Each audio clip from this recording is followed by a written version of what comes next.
Nemo, ang batang papel. Si Nemo ay isang batang yari na ginupit sa dyaryo.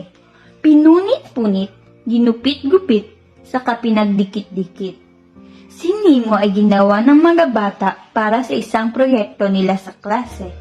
Ngayon magbakasyon na, si Nemo ay naiwang kasama ang ibang papel sa silid. Nakatambak siya sa bunton ng mga maalikabok na folder at envelope. Isang araw, isang mapaglarong hangin ang nanunuksong umiip sa silid. Inilipad niya sa labas si Nemo. Nagpalutang-lutang sa hangin si Nemo. Naroong tumaas siya, naroong bumaba. Muntik na siyang sumabit sa mga sanga ng ratiles. Nang mapadpad siya sa tabi ng daan, muntik na siyang mahagip ng humahagibis na sasakyan. Inangilan siya ng jeep, binulyawan ng kotse at sinanghalan ng bus. Mabuti na lamang at napakagaan ni Nemo. Nagpatawing-tawing siya sa hangin bago tuluyang lumapag sa gitna ng panot na damo sa palaruan. Nakahinga ng maluwag si Nemo.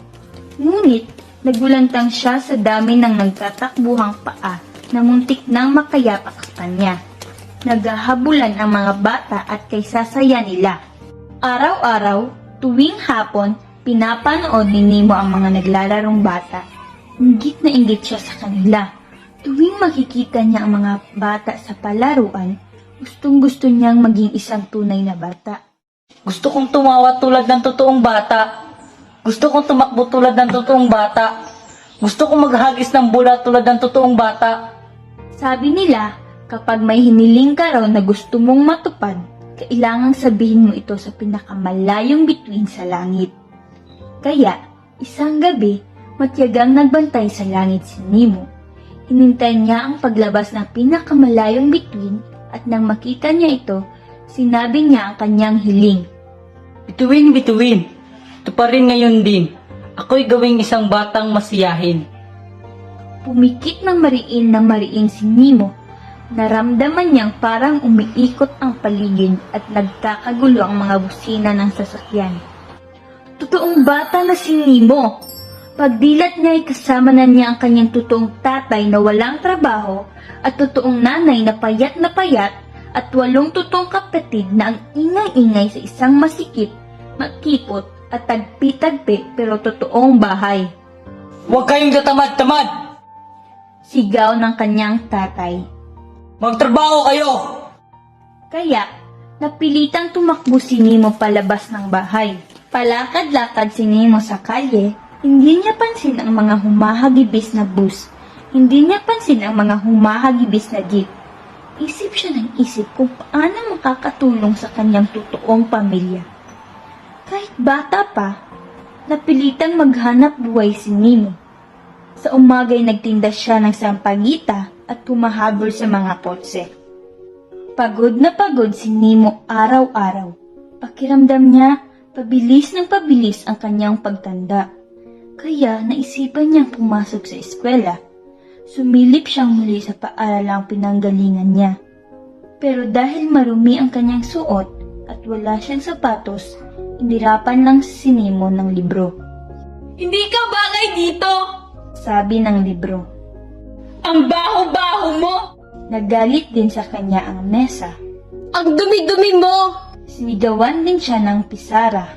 Alis dyan! Kaya napilitang tumakbo si Nemo. Nagtatakbo siya ng nagtatakbo hanggang sa gilid ng dagat. Sinabi ni Nemo ang problema niya sa dagat, pero naghikab lang ito. At kahit ang alon na puno ng layak ay nagtakip ng ilong nang maamoy siya. Huwag mo nang dagdagan ng basura dito! Malungkot na naglalakad si Nemo. At sa maraming kalye ng marusing na lungsod, sa bawat sulok ay may nakita siyang mga batang kalye. May nagbebenta ng sampagita, may nagtitinda ng sigarilyo at diaryo habang maliksing sumasabit sa mga sasakyan.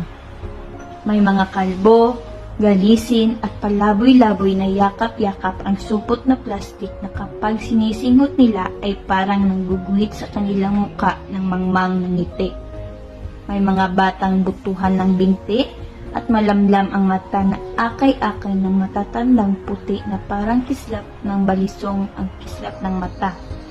Kay dami-dami palang batang kalye. Kung gabi, kung halos hindi umiihip ang mga mapanuksong hangin, ang mga batang kalye ay nagtitipon sa parke na may monumento ng bayaning may kit-kit na libro. Tumatakbo sila, naglulundagan, nagbibiruan, naghahagkikan. Pero napansin ni Nemo na walang taginting ang kanilang halakak.